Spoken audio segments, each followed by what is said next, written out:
Subscribe करें RS study point 10 को, साथ में ही बेल आइकन दबाएं ताकि नोटिफिकेशन मिलती रहे। मैं अजय सर मैं आपको पढ़ा रहा हूं हिंदी। इसमें पढ़ाता हूं मैं आपको निबंध साहित्य और समाज पर। इसमें देखते हैं प्रस्तावना को। साहित्य और समाज एक दूसरे के विभिन्न अंग हैं। यह दोनों एक दूसरे के पूरक हैं। जिस प्रकार सूर्य की किरणों से समाज में प्रकाश फैलता है, उसी प्रकार से साहित्य के द्वारा समाज में एक नई चेतना का संचार होता है। साहित्य के द्वारा ही एक अच्छे समाज का निर्माण होता है। जैसा समाज होता है वैसे ही साहित्य की रचना होती है। जिस देश का साहित्य जितना उच्च होता है, वह देश उतना ही श्रेष्ठ माना जाता है। जिस देश का साहित्य अच्छा नहीं होता है, वह देश विकास नहीं कर सकता है। इस संबंध में निम्न दोहा प्रस्तुत हैं। यहाँ पे इस दोहे को देखते हैं। अंधकार है वहाँ जहाँ आदित्य नहीं है, मुर्दा है वह देश जहाँ साहित्य नहीं है। यहाँ पे बच्चों जब लिखा है, यहाँ पर जहाँ होगा। अब यहाँ पे नेक्स्ट देखते हैं साहित्य की परिभाषा। साहित्य वह है जिसमें हित की भावना हो, विकास और संचार की शक्ति हो। साहित्य वह माला है जिसमें सत्यम, शिवम और सुंदरम रूपी फूल संयोजित होते हैं। अब चलते यहाँ पे नेक्स्ट देखते हैं साहित्य पर समाज का प्रभाव। साहित्य के निर्माण में समाज की अहम भूमिका होती है। समाज के बिना साहित्य को या साहित्य की रचना संभव नहीं है। जैसा समाज होता है वैसे ही साहित्य की रचना होती है। यदि हम किसी समाज की सभ्यता, संस्कृति, वेशभूषा, रहन सहन, आचार विचार, उत्थान एवं पतन आदि देखना चाहें तो हमें इस समाज संबंधित साहित्य का अध्ययन करना होगा। साहित्य में हमें समाज का स्वरूप दिखाई देता है, इसलिए साहित्य को समाज का दर्पण कहते हैं। अब यहाँ पर चलते हैं नेक्स्ट समाज पर साहित्य का प्रभाव।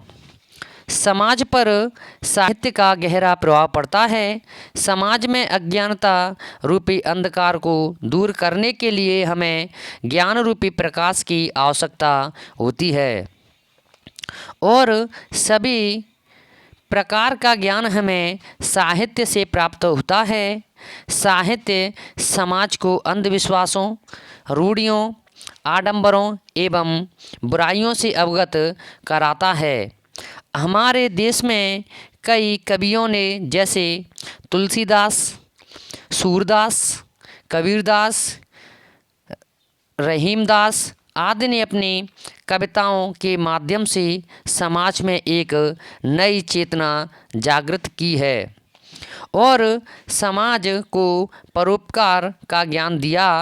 सुभाष चंद्र बोस, राम प्रसाद बिस्मिल, सुभद्रा कुमारी चौहान, गोपाल प्रसाद व्यास आदि ने समाज में राष्ट्र प्रेम और देशभक्ति की भावना जागृत की। गोपाल प्रसाद व्यास ने निम्न पंक्तियों के द्वारा लोगों को जागृत किया, जैसे वह खून कहो किस मतलब का जिसमें उबाल का नाम नहीं। अब यहाँ पे वह खून कहो किस मतलब का जो आ सके देश के काम नहीं। वह खून कहो किस मतलब का जिसमें जीवन रमानी हो। जो बरबस होकर बहता है वह खून नहीं, वह पानी है। अब यहाँ पर देखते हैं नेक्स्ट साहित्य और समाज का संबंध। साहित्य और समाज का आपस में घनिष्ठ संबंध है। यह एक दूसरे के पूरक होते हैं।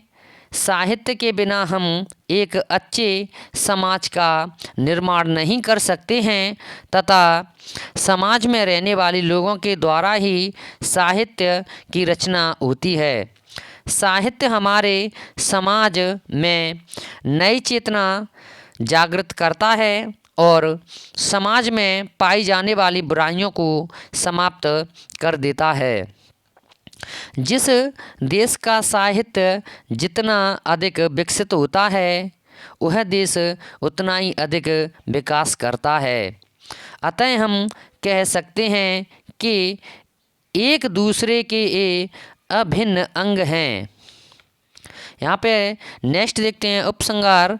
वर्तमान में समाज बुराइयों को दूर करने में साहित्य महत्वपूर्ण भूमिका निभाता है। विज्ञान के बढ़ते आविष्कारों ने हमारे जीवन को अत्यधिक प्रभावित किया है।